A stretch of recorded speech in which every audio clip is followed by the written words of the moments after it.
નમસ્કાર। આજે ભારતીય જનતા પાર્ટી દ્વારા બંધારણીય હકો ઉપર તરાપ મારવામાં આવી રહી છે। આજે ભારતીય જનતા પાર્ટીના રાજમાં ગુજરાતની જનતા માટે અવાજ ઉપાડવો એ ગુનો છે।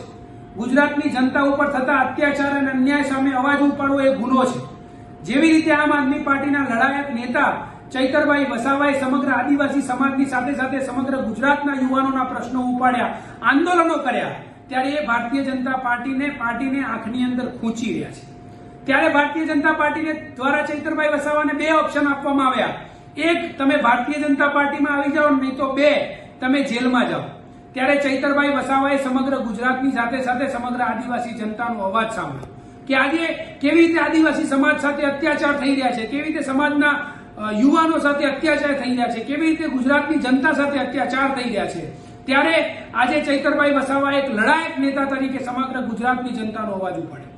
ત્યારે ભારતીય જનતા પાર્ટી દ્વારા એકવાર પહેલા પણ એમને જેલમાં મોકલવામાં આવે ને આ વખતે ફરીથી ષડયંત્ર કરીને ચૈતરભાઈ વસાવાને જેલમાં મોકલવામાં આવે।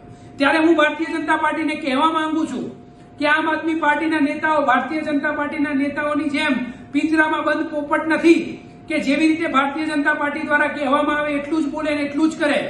આમ આદમી પાર્ટીના નેતાઓ છે, જમીનથી જોડાયેલા નેતાઓ છે। જ્યારે તમે ભ્રષ્ટાચાર કરશો તો એ ભ્રષ્ટાચારનો અવાજ ઉપાડવાનું કામ આમ આદમી પાર્ટીના નેતાઓનું છે।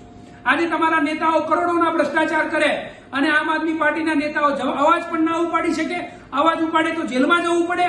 આ કેવું ગુજરાતમાં ચાલી રહ્યું છે? ત્યારે આજે અમે આ ભારતીય જનતા પાર્ટીને કહેવા માંગીએ છીએ કે અમને ન્યાયતંત્ર પર પૂરો ભરોસો છે અને અમને વિશ્વાસ છે કે આગામી સમયમાં ચૈતરભાઈ વસાવા જેલમાંથી બહાર આવશે અને ફરીથી સમગ્ર ગુજરાતની સાથે સાથે સમગ્ર આદિવાસી સમાજનો અવાજ બનશે, સમગ્ર ગુજરાતનો અવાજ બનશે, સમગ્ર યુવાનોનો અવાજ બનશે અને ડબલ મહેનતથી, ડબલ જોરથી આજે ચૈતરભાઈ વસાવા જેલની બહાર આવશે અને લડાયક મોડમાં કામ કરશે। જય જય ગરવી ગુજરાત, જય હિન્દ।